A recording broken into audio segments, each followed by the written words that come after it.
What's going on, guys? It's Jamie. Wanted to put this video together to talk a little bit about what I'm up to in my business from a 30,000 foot view strategic standpoint. And I've come up with a bit of a framework that I've started to deploy in my own business. I've started to teach inside my Monetise Your Tribe program. For any business owner, if you have traction in the online marketing space, if you're a coach or sell digital products or expertise of any kind, consulting, things like that, then this is going to be quite relevant to yourself, because the question that came up in my mind for quite a number of years now is like, okay, cool, we build a brand, we do the thing, we sell the stuff, we help a bunch of people out. But what do we do? Like, is that the only thing that we have? And I know for myself, like, the online marketing game has changed so significantly over the last, like, call it 5 years. I mean, buyers are becoming way savvier. The trust factor is going down, especially with the likes of AI coming into fruition these days, and people leaning on that to build their content, and faceless channels and all this type of stuff. And so it means that the attention economy is obviously in full swing, number one. But the trust factor of the economy has dropped significantly, especially when you've got, over the last sort of like decade, we've had likes of Mobe and different programs like the Empire Network is another one. For those of you that are old enough to remember those ones, where people were, sometimes remortgaging their house to do 100K worth of business, and then the company would end up going bust type stuff. And so with that in mind, and then a lot of the so-called experts that are out there that are basically just ripped off another course, and so on and so forth, right? So it's a problematic thing these days. Now, what does that mean for all of us? We need to do one of two things. We need to expand, or we need to evolve. Okay, so those are kind of the two options as far as I see it. And what I mean by that is, if you are an expert and you're selling your knowledge, the thing is, knowledge is everywhere now, especially with AI, like I say. And so it's becoming more of a commodity. And what's not a commodity is your own personal brand, your own viewpoints and philosophies around certain topics. So yes, you can still be a successful coach. Yes, you can still sell thousands of digital products. I'm not saying that's going to go out of fashion anytime soon, but I know for myself, I really wanted to mitigate my own risk that I had by focusing solely on one aspect of my business, right? So I built a personal brand. And one of the issues with having a personal brand of any kind is that you need to be really, really consistent from an organic perspective to maintain that level of authority that you have within your brand, right? So it means that consistent content, consistent emailing, consistent nurturing, consistent follow-up, consistent lead magnets and things to help your audience out, as well as consistent offers on the back of that as well to monetize, right? And all of which stands to reason, all of which you have to do. And I'm not by any stretch of the imagination complaining. I just knew that there was a point where, in order for me to take a full vacation from this stuff, in order for me to like just disappear into the ether, in order for me to, more importantly, mitigate my risk. So we've got a bunch of different risks at the moment. We've got concentration risk. If you're all on one platform, that's a risk, right? We have risk of accounts getting banned. We get shadow bans. We get, whatever it is, right? There's these things as entrepreneurs that we face, especially if you're building a personal brand where you have a ton of risk. So I started to develop this framework. I call it BEAM, and I'm just going to cover exactly what that is. But in simple terms, number one is, what we want to do is we want to build a personal brand. Now, been doing this stuff, the online marketing gig, since 2011. And in that time, I've sold a bunch of stuff. I've had a ton of failures along the way and a ton of successes, and it's been a lot of fun. And out of everything I've tried, both on and offline from a business perspective, the simplest and easiest way I've ever seen anyone ever create a business, including myself, was build a personal brand. And when you have an audience of any kind, you can literally sell anything. Now, if you don't take my word for it, that's completely fine. But go have a look at the big celebrities out there. All of them almost have perfume. Almost all of them have other products that are not related to what they got famous for in the first place. So look at, say, for example, actors. A lot of the time, like I say, they'll have brand deals with hotels, or clothing brands, obviously the big one. Perfumes, everyone seems to have a perfume. Car companies, all these things, right? And that is because they have the power of influence within their own personal brand. Now, we don't need to be celebrities, right? That's kind of the cool thing. We don't need to be fucking like super famous and have billions of followers, anything like that. In fact, a lot of the frameworks that I teach inside my programs, I show folks how to build a micro audience that allows you to live a really comfortable lifestyle by monetizing a very, very small audience. In fact, some of my students have gone from zero to their first 30 to 40 people in their audience and been able to close $2,000 to $3,000 deals just off that. I've had other people that have surpassed $10,000 and beyond with less than 100 people in their audience, right? So you don't need a huge brand when I talk about building a brand, but it is the easiest way to influence and to impact as well. And that's what I teach inside my programs, especially my Monetise Your Tribe program as well. Now, with the brand, what that does is allows you to then monetize your expertise. Okay, so this is step two. We build a brand, we then look to monetize our expertise and sell our expertise. And pretty much all of us at this point have something that we can help people with. And if you don't, then go get a high income skill. There's a plethora of ways that you can go and get a high income skill. Now, off the top of my head, some really simple ones is learning how to sell some stuff, becoming a closer. Yeah, I think it's a bit of a weird industry at the moment because, like I say, I think the trust factor is diminishing. And I think that people aren't as susceptible as to the same sales techniques that they once were. So yeah, it is more competitive, and there's probably more people jumping into it, but it is still an option. You can become a setter. Now, I personally would not hire a setter. I've seen what they say in my DMs, and they will do anything, including selling their grandma to get you on a call because that's how they're remunerated. So I personally wouldn't go down that pathway. I also don't want to have a team of any kind. I love running a solo person brand and business. But if that's something that you want to get into, then it is a high income skill that people will pay handsomely for to get you to set calls with people as well. High ticket affiliate marketing is where I got my start. I struggled with affiliate marketing for years and even went bankrupt, all sorts of stuff. And actually, no, it's technically not where I got my start, but I got into agency stuff first, pivoted to affiliate marketing, and then things finally started to work out. But again, that is purely just building a brand and then selling something into that brand in the format that I was doing and the format that I have taught others to do as well.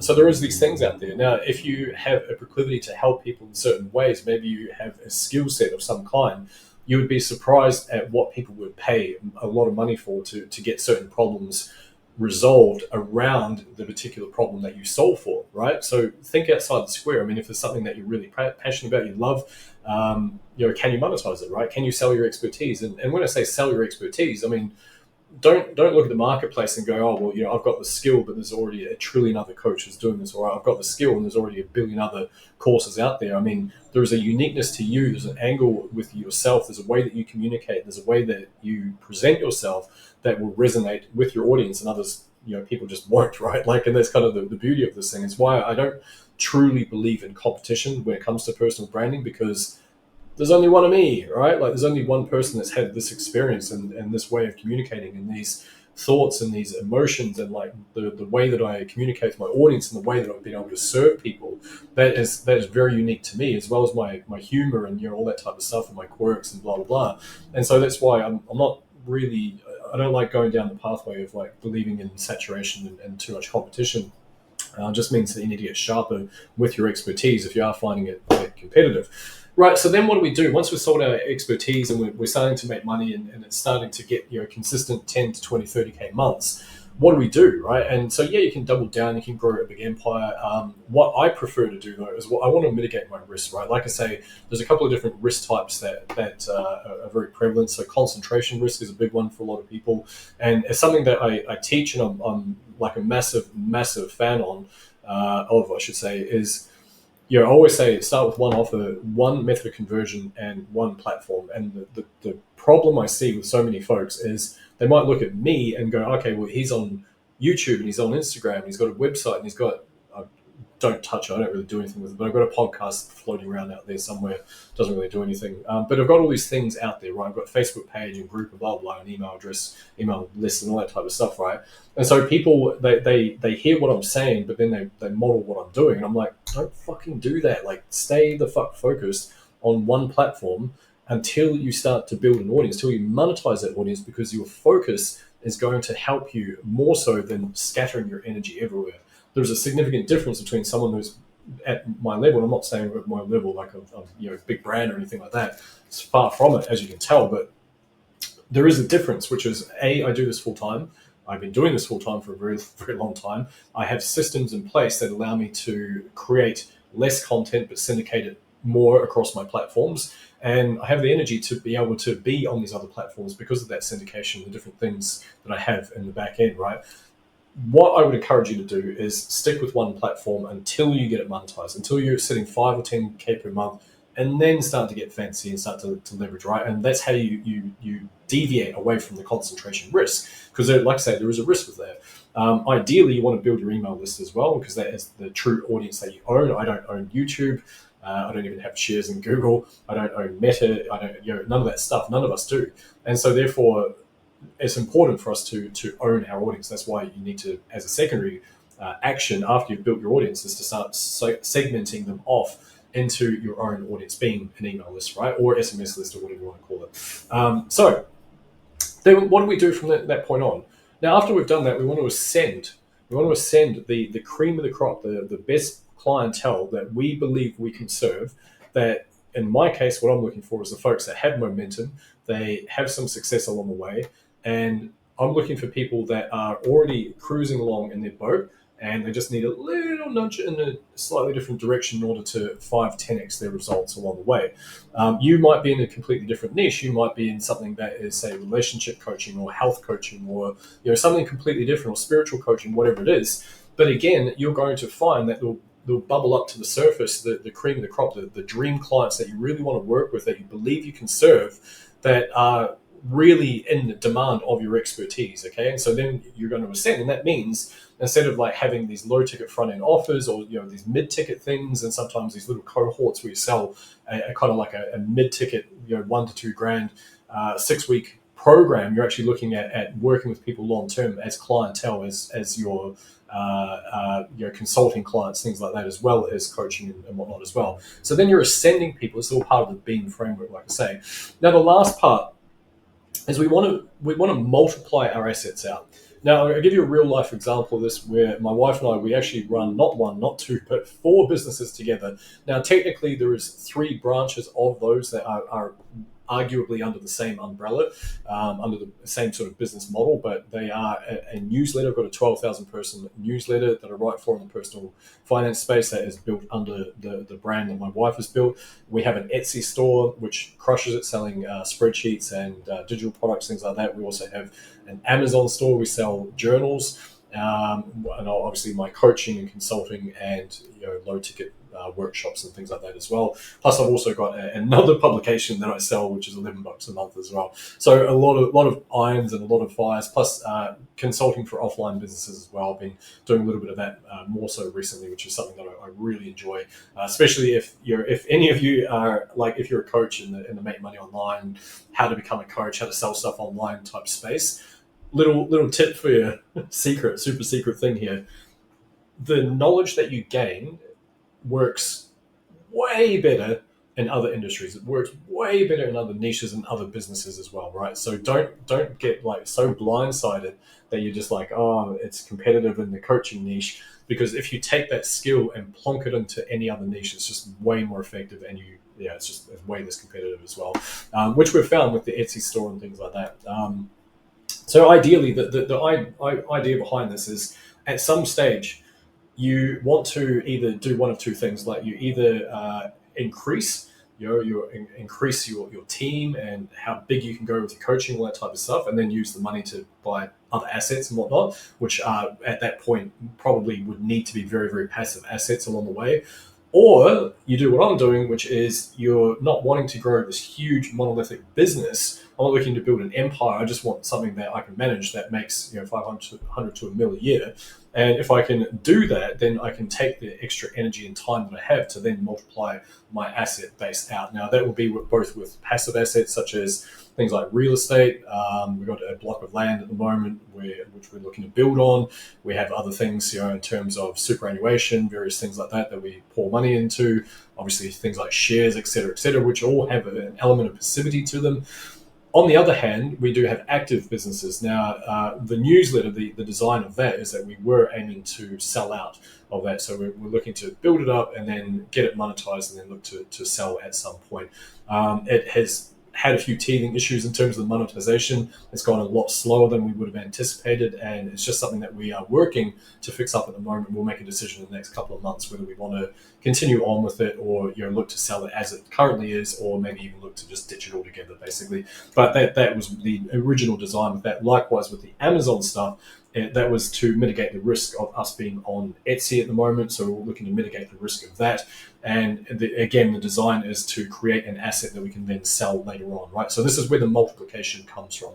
Now, with the Etsy stuff, that's unfortunately not something that we can multiply, and we can't really sell that. So the problem is you cannot sell an Etsy store, right? It's against their terms and conditions, and if they suspect that you have sold it, then you're at risk of having your account shut down, which is, I think, just utter bullshit. But anyway, not for me to judge, I guess. But anyway, what we're doing is we're now building out a Shopify store. So that will be the asset, and that might give us sellability later on down the track. Anyway, so that's it, guys. Basically, the Beam framework, really, really simple. I'll just run through that really quickly. Brand. So basically, build a brand, sell your expertise, send the best of your clientele to back-end consulting, coaching gigs, right, which is where a big chunk of your revenue is actually going to come from, both in the recurring and high-ticket stuff, and then multiplication. So you're looking to multiply your assets out at some point. Now, I will throw a few caveats on this as well. It is significantly easier, the fact that I do this with my wife full-time, right? She left the workforce in early 2020 after my business started taking off, which is cool. She started helping me with my business for a little while. Until at such time we thought, why not leverage the skills, assets, and knowledge that we currently have? Let's go see what else we can do in terms of an online business. And this is where the ascension into the multiplication started happening for us. It's not easy, running multiple things at once. You are better off being focused. I will admit that. But there is two of us, one of our assets is very, very passive for the most part after the initial setup. The other one is quite active. And then the newsletter itself is relatively passive as well. It takes me about 10 hours a month to organize. So, there is those things. Then obviously the coaching, which is a little bit more hands-on and a little bit less leveraged. But at the same time, it is, still something that pays the bills and brings in buyers and all that type of stuff as well, which I really, really love. For yourself, you might get to this point where you just want to double down. You just want to go all in on the coaching. There are many, many coaches and online experts and consultants that do that. They run very, very profitable business, anywhere from a couple $100,000 per year right up to $1 million plus, and some of the 1%ers that are like really up there, beyond that. Typically those people would have teams though. I think there is a limit that you can get to where it's comfortable to run as a solopreneur. And then I think you probably want to expand into a team, which ironically, this is probably where you're looking to ascend and then multiply what you're doing anyway. I've just taken a slightly different path, basically just because where we're at in life as well. But yeah, just understand, look, it is going to take a little bit. That you are scattering your energy at that point, and there will be some teething problems. It's not going to be smooth sailing when you do look to multiply if you're doing so from an asset base, another business base. If you're doing passive assets, obviously it's going to be a lot easier because you don't have to worry about them if they are passive. But that's it. That's pretty much it, right? So look, just wanted to put this out there. Like I say, this is something that I've been thinking about for a long time. How do I minimize my risk? How do I expand my wealth overall, and then not have to rely on any one income stream at any time? As the saying goes, the average millionaire has 7 income streams. So that's what we're looking to do and looking to build over time as well. And if this is of interest to yourself, I'd love to hear your thoughts. Drop a comment below, hit the like button, and feel free to subscribe if you're interested in this type of content moving forward. This is about as fancy as my content gets, so if you can put up with that, then I'd really appreciate you sticking around. For everyone else, again, appreciate you tuning in as well, and again, I'd love to hear your thoughts. Let me know in the comments. All right, guys, you have a good one. See you in the next one. Cheers.